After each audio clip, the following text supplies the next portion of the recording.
Olá, alunos! Vocês sabem qual o papel do pesquisador na psicologia social crítica e todas as nuances acerca desse assunto?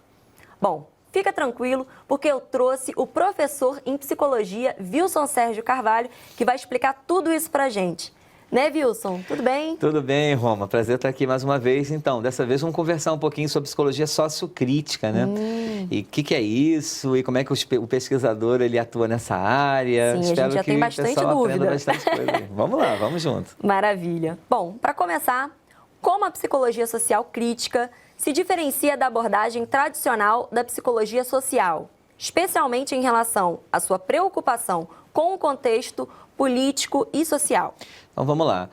Até hoje a gente diz que não existe uma psicologia social, existe pelo menos duas psicologias sociais bem definidas. Quando a psicologia social nasceu, lá na década de 50, ela foi muito influenciada pela influência norte-americana, no sentido de uma psicologia mais experimental, mais clássica, feita em laboratório, sobre o estudo de fenômenos sociais com sujeitos, como se eles fossem assim ahistóricos, aculturais, como se fosse então uma abordagem totalmente neutra para estudar um determinado fenômeno social, por exemplo, como a proxêmica, que é o estudo das aproximações assim, espaciais de alguém, né? O americano ele mantém um espaço assim, entre uma pessoa, se você se aproximar demais, ele leva tempo para você quebrar um pouco essa barreira natural e tal.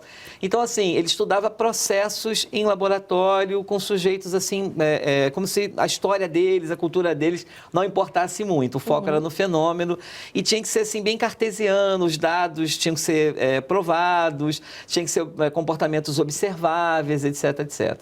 Quando chegou na década de 60, 70, quando a gente começa as ditaduras, um momento de crise social política muito grande, várias ciências foram colocadas em xeque sobre qual era a responsabilidade delas pelo que estava acontecendo. E a psicologia não foi uma exceção.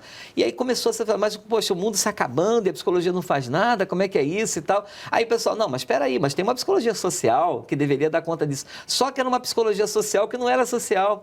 Era uma psicologia social dentro do laboratório, dentro do estudo mais cartesiano, mais assim, experimental clássico e tal. E aí começa a surgir, digamos assim, isso foi gestado, eu diria, na USP primeiro, depois na PUC de São Paulo, o surgimento de uma outra psicologia social, mais interventiva, uma psicologia social, que realmente se ocupasse das demandas sociais, da luta, das dificuldades, que, por exemplo, entrasse numa comunidade e visse as lutas dele por educação, melhorias na área da saúde, desenvolvimento local, autogestão, democracia, conquistas democráticas, valorização da diversidade, ou seja, uma psicologia social que fosse de fato algo social e que tivesse uma abordagem aí, digamos assim, mais socialmente ativa, interventiva. E aí começa a surgir, então, o que a gente pode chamar de psicologia social crítica, que vai se consolidar no final dos anos 70 aí. A gente vai ter um nome muito importante nesse processo, que é a psicologia uma psicóloga chamada Silvia Lane, né, que vai não só estruturar um pouco essa psicologia social crítica ou sócio-histórica, tem vários sinônimos, sócio-histórica, sócio-crítica, sócio-política, enfim, a partir de uma intervenção social do psicólogo. Então, a ideia não era simplesmente aquela crítica, né, de que a psicologia só ficava dentro de instituições ou dentro do consultório, que ela não ia a campo. Isso vai cair por terra com o surgimento dessa psicologia, que de fato colocava o psicólogo lá na comunidade, trabalhando para o desenvolvimento local, ouvindo problemas, ajudando a comunidade a pensar que elas têm valor, que ela tem potencial, trabalhar autogestão, trabalhar questões ligadas, por exemplo, à educação ambiental, promover um ambiente melhor com as próprias mãos, entender que eles são parte daquilo ali. Então, era um outro tipo de psicologia, né? Um outro tipo de pesquisa também, né? Como a gente vai ter chance de conversar. Então, até hoje a gente tem essas duas psicologias aí, a sócio-experimental clássica, que no Brasil vai ter o Haroldo Rodrigues como grande expoente. Eles criam uma instituição chamada ALAPS, Associação Latino-Americana de Psicologia Social, e no caso da psicologia sócio-histórica ou sócio-crítica, eles vão criar a ABRAPS, Associação Brasileira de Psicologia Social. Os dois com essa vertente, uma pegada mais de intervenção, mais crítica, mais para um olhar na realidade, e um outro que vai seguir estudando processos sociais, fenômenos sociais, assim, mais especificamente do quanto eles afetam o indivíduo dentro de uma abordagem mais experimental. Perfeito. E qual é o papel do pesquisador na psicologia social crítica, como agente político e promotor da emancipação? e como isso se manifesta em sua prática? Então, a partir do que a gente falou antes, o que acontece? O pesquisador da psicologia social experimental clássica, ele usa laboratório, métodos experimentais, ele reproduz uma experiência social e depois vê como é que aquilo funciona. É uma abordagem assim mais neutra, mais distanciada, bem a ciência clássica como a gente conhece, né? De que a minha participação afetaria os resultados. Então, eu não participo, a linguagem é uma linguagem neutra, né? Eu não digo assim, eu penso que, diz assim, essa tese pensa, a tese pensa nada, quem pensa sou eu, mas você coloca isso para não trazer a subjetividade para dentro. A pesquisa feita no modo da psicologia sociocrítica é uma psicologia mais interventiva. Ao mesmo tempo que eu estou pesquisando, eu estou lá na comunidade. Não tem essa de que eu vou afetar, não, eu sei que eu vou afetar. Não tem como não afetar. Verdade. Entendeu? Então tem essa questão, seja da subjetividade mais aflorada. Eu estou assim, agindo e ao mesmo tempo eu estou pesquisando. Tem dois modelos muito conhecidos, que é a pesquisa participante, que é um tipo de pesquisa onde eu participo do lugar onde eu estou, ativamente e tal, e ao mesmo tempo eu estou estudando esse local. E tem a chamada pesquisação, que não basta só participar, tem que desenvolver de fato um projeto de ação, um trabalho com essa comunidade, onde eu estou pesquisando ali, estudando a comunidade, mas eu estou ali trabalhando juntos. Muitas vezes até o pesquisador fica um tempo lá, sabe, ele meio que, não digo sem mudar, mas vai com muita frequência. Como é que é? E tudo feito com a comunidade, interagindo, deixando que eles falem qual é o problema, o que está acontecendo, como está acontecendo, e pensar com eles soluções. Então, é um trabalho de pesquisa e, ao mesmo tempo, ação. Então, a pesquisa nessa linha mais sócio-histórica é muito mais ativa, muito mais participante, muito mais interventiva, a troca é muito maior, é um outro âmbito de pesquisa, é outra maneira de se fazer ciência, que no primeiro momento teve muita rejeição, né, em função desse modelo mais tradicional, né, esse modelo heurístico, vamos dizer assim, da ciência como ela é, e de repente começar a se pensar um outro modelo de ciência mais aberto, mais participativo. Isso foi um processo que eu confesso que até hoje tem as suas resistências. Com certeza, imagino. E como os psicólogos sociais na América Latina, especialmente durante ali os períodos de regimes militares autoritários, né, eles se envolveram diretamente na luta por justiça social e como isso influenciou a abordagem da psicologia social crítica? Como eu disse, a própria psicologia social crítica ela vai ganhar corpo e acontecer de fato justamente nesses períodos. Sim. Onde você viu um monte de justiça, gente sumindo, violência para todos os lados e tal.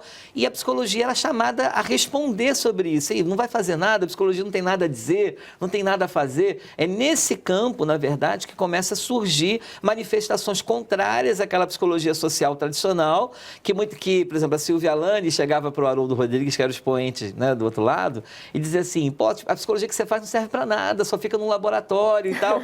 E ele virava para ela e você não faz ciência, você faz militância, você faz política. Então ficava aquela briga e tal, que tem até hoje. Isso não é uma coisa só do Brasil, estou falando da Silvia Alane aqui, mas, por exemplo, quando você fala em psicologia latino-americana, tem um cara chamado Martim Baró. Martim Baró é salvadorenho, na verdade se naturalizou salvadorenho. Ele defendia uma psicologia social da libertação, uma psicologia social que lutasse contra a opressão dos povos, que desse conta das demandas latino-americanas, que era diferente da Europa, que aqui tinha miséria, aqui tinha fome, lá eram outras questões também, lá também tinha, né? O Maio de 69, é proibido proibir, a manifestação dos estudantes, tudo aquilo, mas aqui havia situações mais críticas em função de governos extremamente totalitários e tal. Então, ele dizia que a psicologia primeiro, social tinha que ser uma psicologia social diferenciada por lugar. Cada país teria que ser a sua. E deveria pensar, assim, ter como foco realmente promover democracia, libertação, emancipação, igualdade de direitos, combate a problemas sérios que estavam acontecendo na localidade, né? Então, a psicologia social crítica se estruturou justamente nesse meio. Então, cada país, na verdade, especialmente na América Latina, onde esses problemas foram mais vivenciados, criaram, digamos assim, a sua maneira de pensar uma psicologia social que efetivamente fosse social. Por isso que muita gente chama de psicologia social e a outra psicologia social psicológica, porque essa ia para campo mesmo, entendeu? Então foi fundamental que tivesse esse levante. A Maritza Monteiro, outra psicóloga, acho que se eu não me engano, é na Venezuela, né? Ela vai também trazer na Venezuela uma psicologia social mais comunitária, de base interventiva. E aí você vai vendo assim surgir e ganhar corpo essa psicologia sócio-histórica. E essa divisão está até hoje, né? Quando você fala trabalho em psicologia social, pelo papo da pessoa, você já sabe se ela é mais psicologia socioexperimental, né, que tem muito a ver com o que a gente estava falando de cognição social, um estudo mais assim, ou se é mais de intervenção, de lidar com problemas sociais, né, de entender a realidade social e ajudar a comunidade, muitas vezes, a lidar com aquilo, entender que ela não precisa ficar dependendo de nada, ela pode arregaçar as mangas e fazer alguma coisa. Com certeza. E quais são os principais objetivos e atividades da Associação Brasileira de Psicologia Social, a Abrapso, né, na promoção de uma abordagem crítica e engajada na psicologia social? A Abrapso, ela nasceu na PUC de São Paulo, teve alguns mentores, mas eu certamente vou destacar a Silvia Alane não só como uma das mentoras, mas aquela que foi sua presidente, organizou, criou uma revista da Abrapso e tal. A Abrapso existe até hoje, é a Associação Brasileira de Psicologia Social. E ela já nasceu naquele contexto da psicologia sociocrítica, como resposta à ALAPSO, que era uma associação latino-americana de psicologia social, dentro desse modelo mais experimental, mais clássico de psicologia social, que nasceu com influência americana, digamos assim.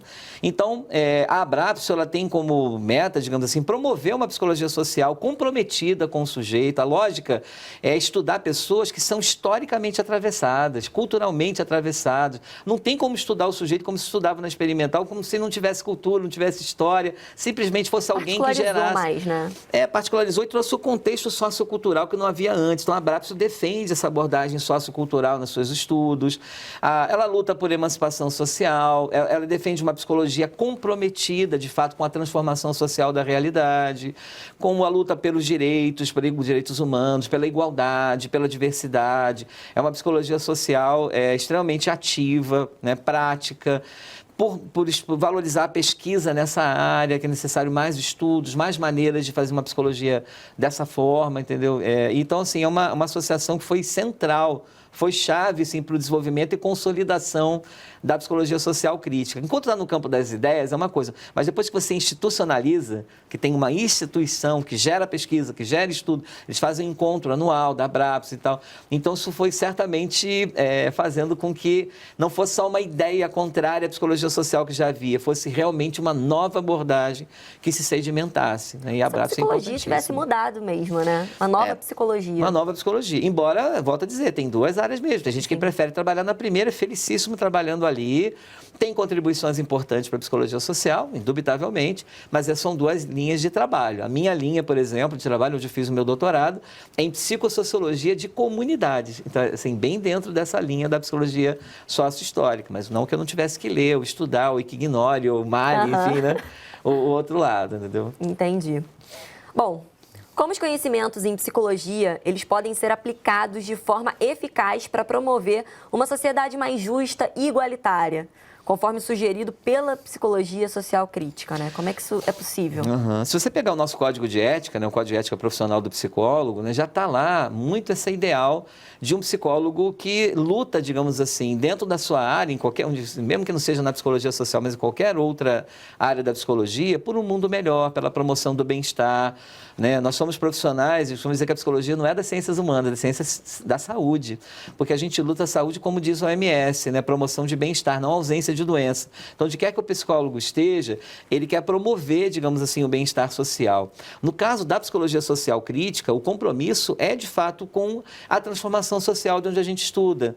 Então, o psicólogo comunitário, por exemplo, ele vai estudar a comunidade, com a comunidade ele vai ver quais são os grandes desafios, quais são os problemas, é a questão do esgoto, é lixo, é água, a questão da segurança pública, transporte. E, embora a psicologia tenha os seus limites, a gente sabe que não vai fazer tudo sozinho, sim, a gente vai trabalhar no que aquilo que a psicologia pode, que é, por exemplo, trabalhar com empoderamento, lembrar as pessoas do poder que elas têm, da força que ela tem, principalmente coletiva, no sentido de buscar transformações sociais a partir do desenvolvimento de projetos, trabalhar com formação de lideranças, com potenciais que as pessoas têm, trabalhar a questão, sabe, do próprio luto coletivo, de coisas que não dão certo, então você faz uma terapia de grupo e cada um se abraça, vamos junto, a união faz a força, sabe, aquela coisa de despertar potenciais, assim, coletivos de reação. Então, o psicólogo sociocrítico é um psicólogo psicólogo que vai trabalhar justamente nisso, ou seja, ele entende que ele pode contribuir para a melhoria de um determinado lugar, de uma forma ativa, entendeu?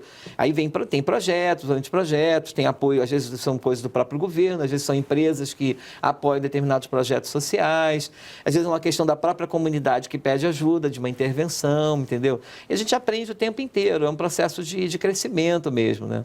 Maravilha. Nossa, adorei o assunto. Com certeza aprendi ainda mais. Chegamos ao final. Queria muito agradecer aqui a sua presença, Obrigado, por ter trazido tanto conhecimento para a gente. Muito obrigada, professor. Obrigado, Roma. Precisando, estamos juntos. Maravilha. Bom, espero que a gente tenha contribuído aos seus estudos e até a próxima.